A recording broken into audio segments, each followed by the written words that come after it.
And in the midst of the fear, the best I can do is to worship God. And most times when you worship God, fear disappears. Sometimes you wake up with a heavy body. The house rent has not been paid. The school fees has not been paid. And the only thing that can come to your heart sometimes may never be a prayer. In fact, you become so weak, you can't even pray. At that time, a chant, a song, a psalm begin to burst from inside of you.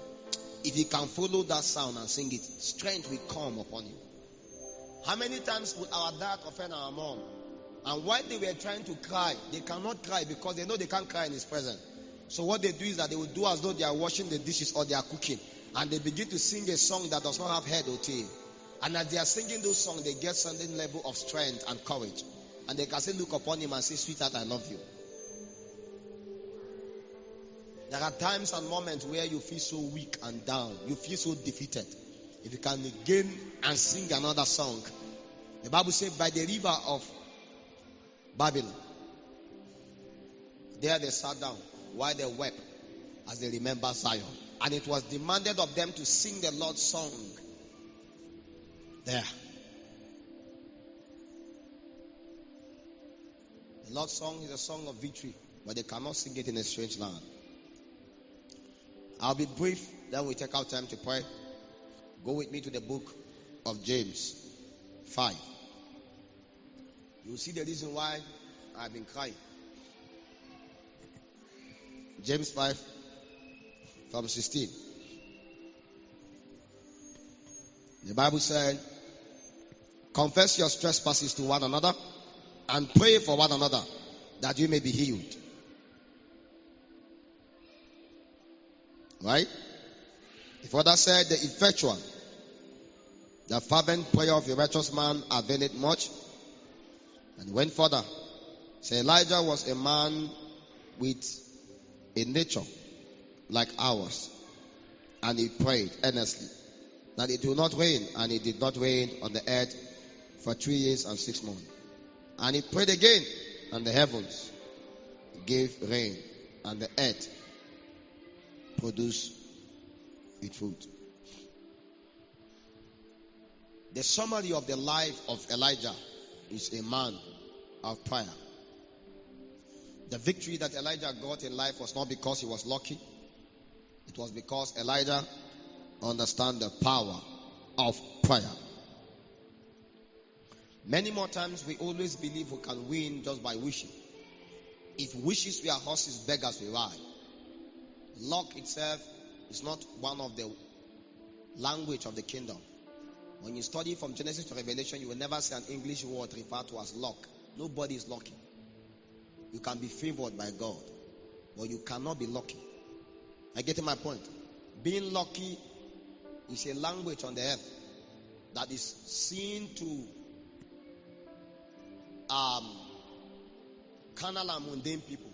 In the kingdom, a man does not get lucky, a man gets favored. You can be highly favored. The degree to which God favors you, to that degree to which you find things at working at ease for you on the earth. The Bible spoke about Jesus. He said the man Jesus grew. In the book of Luke 2. He grew. And part of the requirement of his growth is that he grew in stature and in favor with God and favor with men. There are 2 levels of favor on the earth. There is favor with God. There is favor with men. When a man has favor with God, things work for him in the heavens. When a man has favor with men, things work on the earth.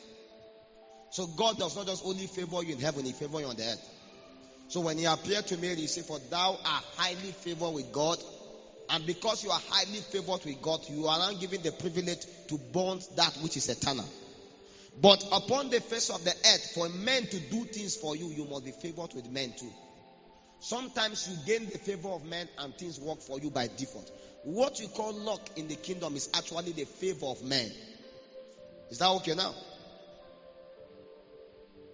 So one of the things that God does when he supplies his grace for you is he ensures that you are giving favor with him first and favor with men. And when a man has favor with God and favor with men, every door opened by default.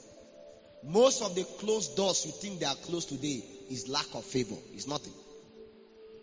I'm telling you, when God decides to favor a man, he ensures that the man is giving privilege to the heart of man. And when the heart of man is willing to do things for you just like that, that is success. Everyone that succeeds in life has certain element of favor attached to it. How that men are willing to be mobilized around the person. Anytime the man's name is mentioned, if you are in a situation now, who will come for you? You can know the degree to which you have no favor with men, how much you stand alone in the midst of trials and the midst of temptations. Sometimes in life, things become so hard and it looks as though every door is closed. Nobody is mobilized to help you. They mention your name and they say, God forbid. Just know that things are hard because you lack the favor of men. When a man has the favor of men, it doesn't matter. If another person despises you, another person is willing to receive you. That's how it works. Immediately when they close this door, they say, go and die. Another door open, just like that. When a man has the favor of men, no matter how you try to despise the man, God will enthrone him again. Part of the thing that the grace of God come to do upon a man's life, granting him exploit, is the favor of men and his own favor. And when the favor of God comes upon you, you are consistently maintaining a good relationship with God. Your journey with God is not going to be hard because you found favor with him. Everyone that you see that walk and it looks as though it is because there is favor of God attached to it. Favor makes things a little bit easy on the earth and in heaven. But just because favor has found you, it doesn't mean that it will remain like that. I told you, grace and peace is multiplied by what? The knowledge of God. The favor of God will always be multiplied upon your life continually when you prepare your way by prayer. Let me tell you.